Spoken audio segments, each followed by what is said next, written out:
Hey everyone, it's Dave. My 2012 Kia Sorento V6 has an oil leak. I have diagnosed it as coming from the oil pressure sensor. You can check out my separate video that I've posted. I'll add a link in the description to show exactly how I use a dye, a fluorescent dye, to find the source of the leak. The leak manifests itself as the oil will leak from the V of the engine down through the bottom and come out a weep hole between the transmission and the engine. So let's get started with the repair. You're watching Dave's Auto DIY.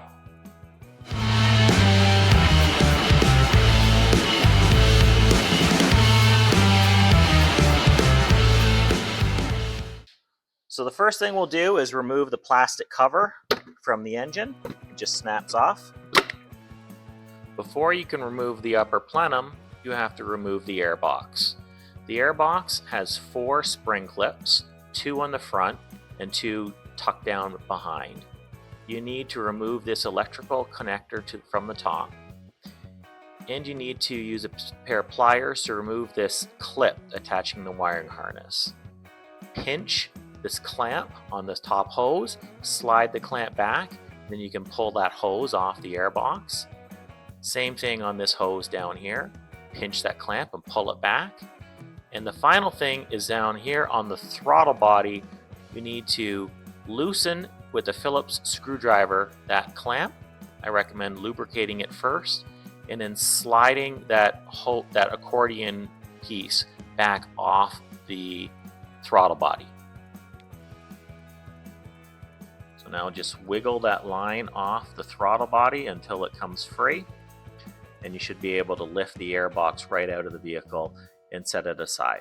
If you haven't changed your air filter for a while, this would be a perfect opportunity. I've changed mine just recently.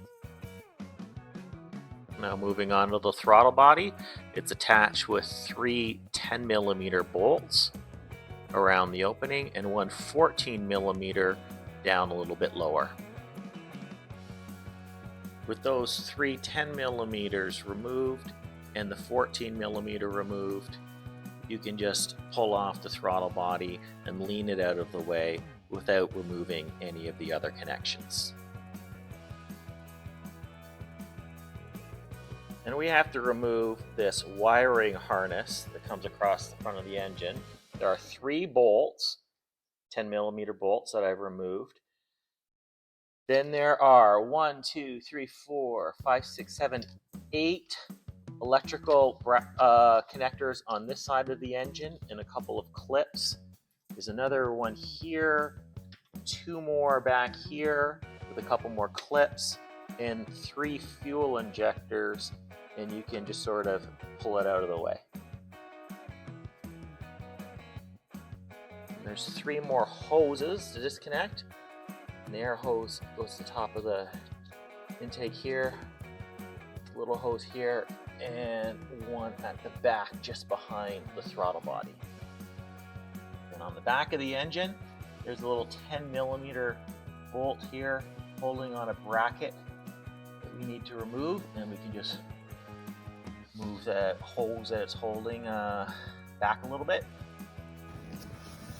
The next one is tricky to get to. You can't see it. You're working blind. I could get my camera down there. There's a 14mm tucked behind the left-hand rear of the upper plenum.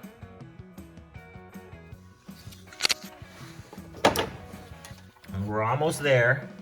Then there's 2 10mm bolts on the top, 3 along the front of the plenum, and 2 10mm nuts, 1 on either side of the plenum.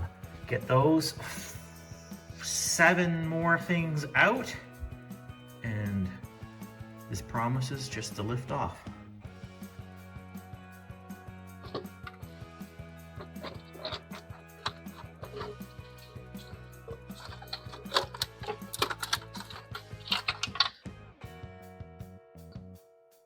Now this is a perfect opportunity to go ahead and change the spark plugs if they're due.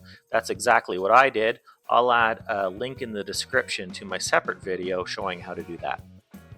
Now to get the inner plenum off, there were 5 Allen bolts. That one down there is one I've already removed. There's one there I've loosened but left in the hole. There's another one I've left in the hole. And 2 nuts, 12mm nuts. That's one, and on the other end there. Take out those 5 Allen 6mm bolts and the 3 fuel injector connectors on the back, and the inner plenum should be loose to lift off without removing all the fuel lines. And actually, I think there's just one electrical connector at the left-hand end of the inner plenum, and it was this one. I couldn't figure out how to take it off at the plenum side, so I took this plug off at this end and then pushed this off the bracket so I can take the wire with it as I pull off the plenum.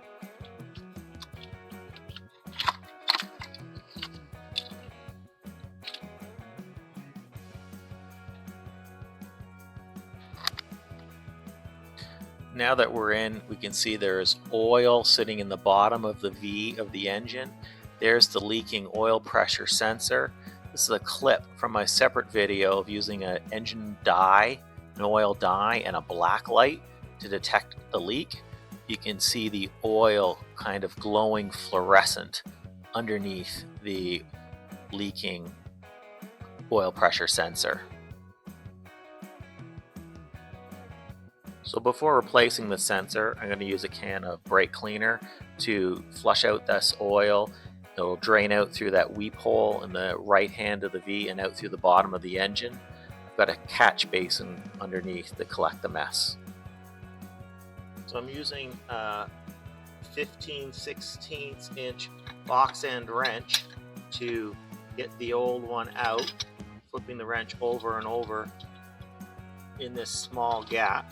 I can see why some people elect to remove whatever this center pipe is here to get access, because it's very tight in here. You only get a little bit on it on every turn, but it'll come out. My wrench was too wide, so you can see I had to, Dave's Auto DIY it, grind a groove into both sides and kind of grind some off the edge near the box end to give myself enough play to be able to actually get some movement on this sensor. So the old one on the left is a little bit oily inside the connection, sign that it was indeed leaking.